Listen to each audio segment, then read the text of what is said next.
নমস্কার বন্ধুরা, আমি রণদীপ। হিস্ট্রি দর্পণ এডুকেশনাল চ্যানেলে তোমাদের সকলকে আবারও স্বাগত। আজ আমার আলোচনার মূল টপিক হলো তোমরা যারা নবম শ্রেণীতে উঠেছো এবং তোমাদের নবম শ্রেণীতে ইতিহাসের দ্বিতীয় অধ্যায় থেকে ইতিহাসের যে ধরনের প্রশ্ন থাকবে সে সম্পর্কে আজকে কিন্তু 4 নাম্বারের একটা প্রশ্ন নিয়ে আলোচনা করব। এই প্রশ্নটা হলো দৈব রাজতন্ত্র। অর্থাৎ প্রশ্নটা এভাবেও আসতে পারে, দৈব রাজতন্ত্র সম্পর্কে টিকা লেখো। তবে শুরুর পূর্বে প্রথমেই বলি, চ্যানেলে তোমরা যারা নতুন আছো অবশ্যই চ্যানেলটিকে সাবস্ক্রাইব করে রেখো এবং নোটিফিকেশন অন করে রেখো। এবং তোমরা যারা নবম শ্রেণীতে উঠেছো তোমাদের জন্য আমি এবছর এই হিস্ট্রি দর্পণ চ্যানেলে কিন্তু পুরো নবম শ্রেণীর ইতিহাসটা কমপ্লিট করাবো তোমাদের, একদম প্রথম থেকে একদম শেষ পর্যন্ত। বইয়ের যে অংশ থেকে যে যে প্রশ্নগুলো আসতে পারে এবং বড় প্রশ্ন, ছোট প্রশ্ন এবং ২ নাম্বারের প্রশ্ন সহ আমি কিন্তু সকল প্রশ্ন তোমাদেরকে করাবো। আর এর পাশাপাশি তোমাদের কারো যদি মনে হয় যে আমরা পড়াশোনার জন্য খুব বেশি সময় পাই না, যদি খুব ভালোভাবে সকল প্রশ্নগুলো দিয়ে একটা পিডিএফ থাকতো তাহলে খুব ভালো হতো। তাহলে তোমাদের তাদের উদ্দেশ্যে বলছি যে হ্যাঁ, অবশ্যই তোমরা তাহলে এই মোবাইলে স্ক্রিনে দেওয়া নম্বরে যোগাযোগ করতে পারো অথবা ডেসক্রিপশনে দেওয়া নম্বরের মাধ্যমে যোগাযোগ করতে পারো। তাহলে কিন্তু তোমরা পুরো তোমাদের 9 এর ইতিহাসের যে ধরনের প্রশ্ন পরীক্ষাতে আসবে, ফার্স্ট সামেটিভ, সেকেন্ড সামেটিভ এবং থার্ড সামেটিভ, যে তোমাদের পর্যায়ক্রমিক মূল্যায়নগুলো হবে এবং ১ নাম্বার, ২ নাম্বার, ৪ নাম্বার এবং ৮ নাম্বারের যে কি ধরনের প্রশ্ন আসবে সম্পূর্ণ কিন্তু দিয়ে একটা পিডিএফ কিন্তু তোমরা পেয়ে যাবে। আর বড় প্রশ্ন কিন্তু হাতে গুনে, খুব বেশি পড়তে হবে না। ৩৪-৩৫ টা মতো প্রশ্ন পড়তে হবে, এর বেশি না। এবং যদি তোমরা বলো যে ৪ নাম্বার এবং ৮ নাম্বার মিলে কতগুলো প্রশ্ন হবে, ৪, ৮ এবং ৩ মিলে, তাহলে আমি বলব সব মিলে কিন্তু তোমাদের শুধুমাত্র ৩৭ থেকে ৩৮ টা প্রশ্ন পড়তে হবে। অর্থাৎ ৪, ৩ এবং ৮ নাম্বার কিন্তু মিলে। আর প্রতিটা অধ্যায় থেকে কিন্তু খুব স্বল্প পরিমাণ ২ নাম্বারের প্রশ্ন আমি কিন্তু তোমাদের আলোচনা করে দেব। আর অবশ্যই তোমরা তোমাদের 9 এ অর্থাৎ নবম শ্রেণীতে যদি ইতিহাসে ভালো নাম্বার পেতে চাও এবং ১০০ তে ১০০ পেতে চাও, তাহলে কিন্তু অবশ্যই হিস্ট্রি দর্পণ চ্যানেলটিকে ফলো করে রেখো তোমাদের সুবিধার্থে এবং বন্ধু-বান্ধবদের মাঝেও অবশ্যই কিন্তু শেয়ার করে দিও।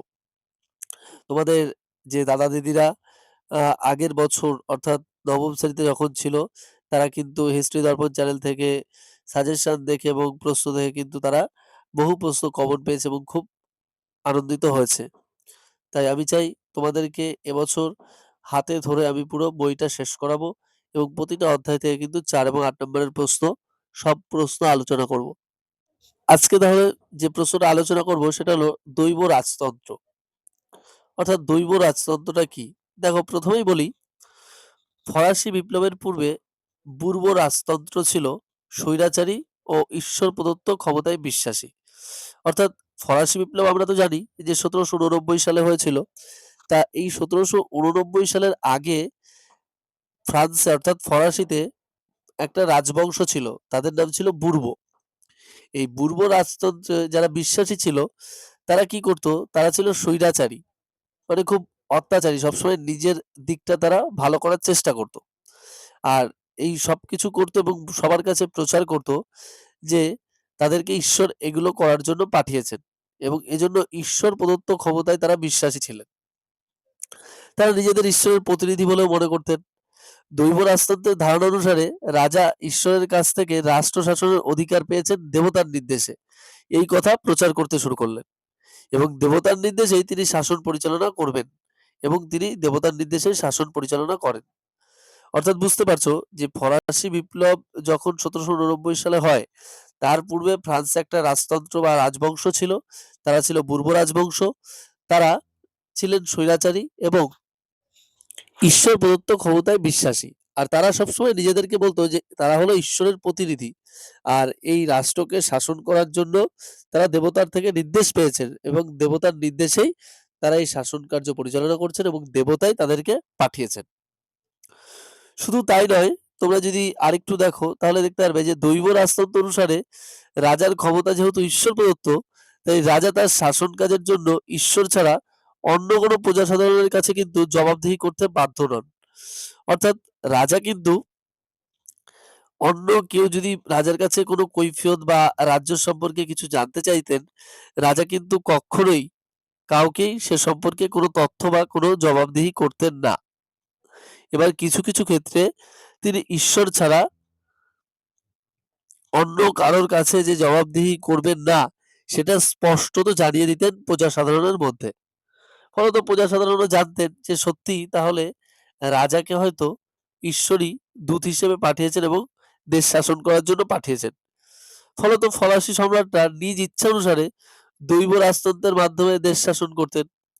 তিনি ছিলেন দেশের সর্বোচ্চ শাসক, আইন প্রণেতা এবং বিচারক। সম্রাটদের ইচ্ছাই ছিল আইন স্বৈরাচারী ক্ষমতাকে সংযত করার কোনো উপায় ছিল না। কারণ সম্রাটের ইচ্ছাই ছিল আইন স্বৈরাচারী ক্ষমতাকে সংযত করার কোনো উপায় ছিল না। তাহলে বুঝতেই পারছো, তিনি ছিলেন দেশের সর্বোচ্চ শাসক, আইন প্রণেতা এবং বিচারক। এবার সম্রাটদের ইচ্ছাই ছিল যে আইন স্বৈরাচারী ক্ষমতাকে সংযত করা, কিন্তু সেটার কিন্তু কোনো উপায় ছিল না। কারণ সম্রাটদের ক্ষমতাকে নিয়ন্ত্রিত করার জন্য জাতীয় প্রতিনিধি সভা বা স্টেটস জেনারেল থাকলেও তা কিন্তু প্রায় ১৭৫ বছর বন্ধ ছিল। অর্থাৎ বুঝতে পারছো যে রাজা বা সম্রাট যিনি দেশের সর্বোচ্চ ক্ষমতার অধিকারী, তিনি সবসময় বলছেন যে আমাকে ঈশ্বর বা দেবতা পাঠিয়েছেন রাষ্ট্র শাসন করার জন্য। আমি তার নির্দেশে এই সবকিছু করছি।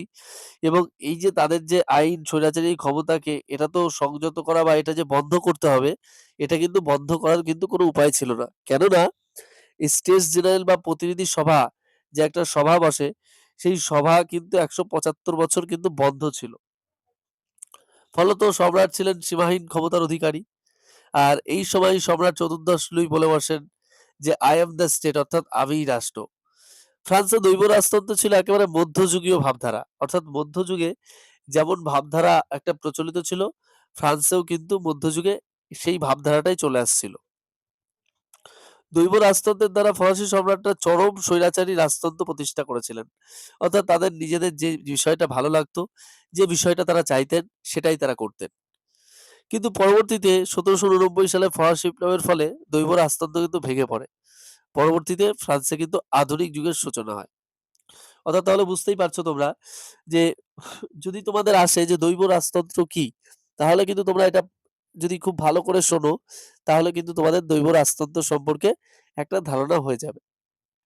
আর তোমাদের কারো যদি মনে হয় যে আমাদের নবম শ্রেণীর পিডিএফ দরকার, আমরা পুরো যে প্রশ্নগুলো আসবে আমাদের পরীক্ষাগুলোতে ১ম, ২য় এবং ৩য় পর্যায়ক্রমিক মূল্যায়নে, সেই প্রশ্নগুলো আমরা ধীরে সুস্থে একটা করে পড়তে চাই। সম্পূর্ণ নোট কিন্তু আমাদের তৈরি রয়েছে। তোমরা তাহলে অবশ্যই ডেসক্রিপশনে দেওয়া নম্বর অথবা স্ক্রিনে দেওয়া নম্বরে কিন্তু যোগাযোগ করতে পারো। ১ নাম্বার, ২ নাম্বার, ৪ নাম্বার, ৩ নাম্বার এবং ৮ নাম্বারের প্রশ্ন। সকল প্রশ্নই কিন্তু রয়েছে।